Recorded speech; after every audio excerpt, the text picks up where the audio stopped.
Uncle Oswald said that Mer de Walden was full of sunsets that day. So many ships coming up the Shangarn had been set aflame by the goblin hordes that they burned to the waterline in a row like a flock of fiery geese. Some leapt overboard and tried to swim to shore, only to be cut down by orcs when they arrived. Others clung to the hulking infernos and were inevitably consumed in the flames. The rest dropped into the icy deep, snowflakes off Death's shoulders as he shrugged over the dale. So many had died already in the attacks that the failure of the Luskan forces to arrive was but a sigh, a comma in what was to be a rather long story. Only a few small ships made it through to Targos, where my uncle was watching from the upper reaches of the town. Many villagers were too busy repelling enemies at the palisade wall to notice a few sad, sorry stragglers make it into the port. The sun burned behind the horde and cast a cloak of shadows over the heart of Targos and all within. It was into this shadow that uncommon mercenaries were thrust from Captain Hedron's ship, the Wicked Wench. Like many other mercenaries in the town, these few had come from Luskan. Unlike the others, their journeys would take them far beyond the rude palisades and bloody fields that lay ahead of them.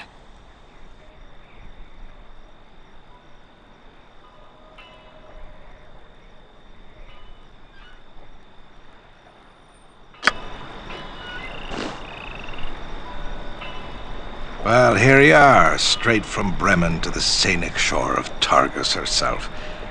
Now that you'll be seeing the skeleton of the town you'll be defending, you sure you don't want me to take you back? Well, the ones the goblins didn't tear down, the people at Targos did. They're building a wall around the town and they need all the lumber they can get. Damn wall won't keep the wind out, much less goblins, by my tell. Well, there's not much to tell. But the dock here isn't the town. Targos is up in the cliff above. Mostly decent folk, but most of them have left for Bryn Shander. Well, last word is my ma was still living here, so mostly decent folk, aye. A regular harpy, that one. Unless you like cats, steer clear of her. And all the new mercenaries and sellswords haven't done much to help the town's colour either. No offence meant. Well, I spend most of my time on the floor of the Salty Dog when I stay the night in Targos, which isn't often. With all the mercenary bands holed up in Targos, there may not be a place in town for you to rest. If the local inn can't put you up, just come back to the ship and I can spare a bunk or two for you to sleep on. Or if you want, you could probably slip into one of the abandoned warehouses to catch some shut-eye. God knows I have after a long night at the Salty Dog. It's just off the dock. Step a yard or two to your left and you'll be at the dog's door. Just watch your step in there. It can get a little rough. Well, you'd want to be saying the lord of this place. Ulbrecht's his name. Good enough fella for a lord. Scale the cliffs to the main town. He's bound to be in one of the manors up there. Snag one of the locals. They can guide you better than I could. You can thank me by not following foolish orders and coming back in one piece. As guests go, you've been saints aboard my ship. I got a place for you if you ever be needing it. Town seems a mite quiet, though. And Magdar, the harbour master, hasn't come to try and bleed a few coins from me for a docking fee. Watch yourself. Could be trouble in the wind.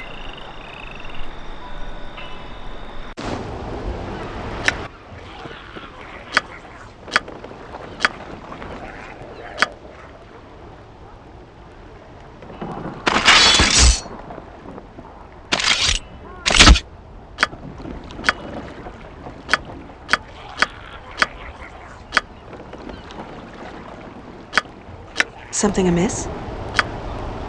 I will do my best to keep us out of harm's way.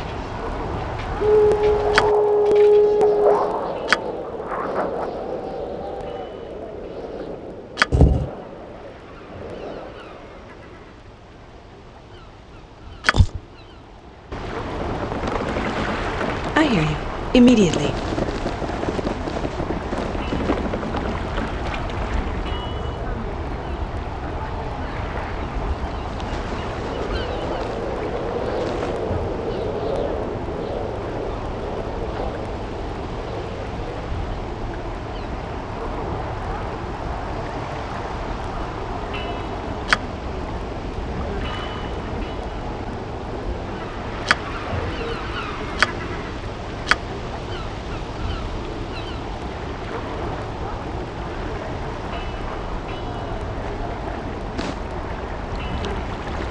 Do you need me?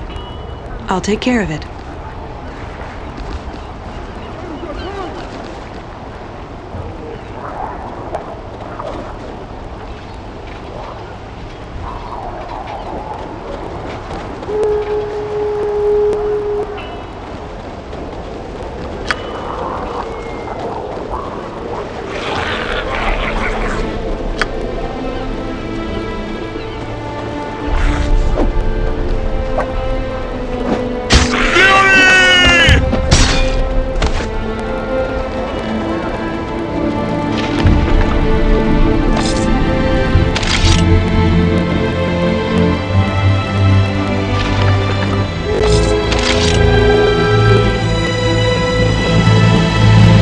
Name your task.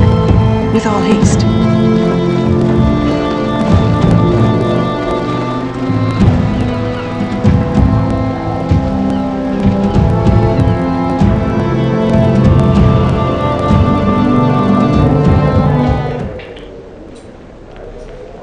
Immediately.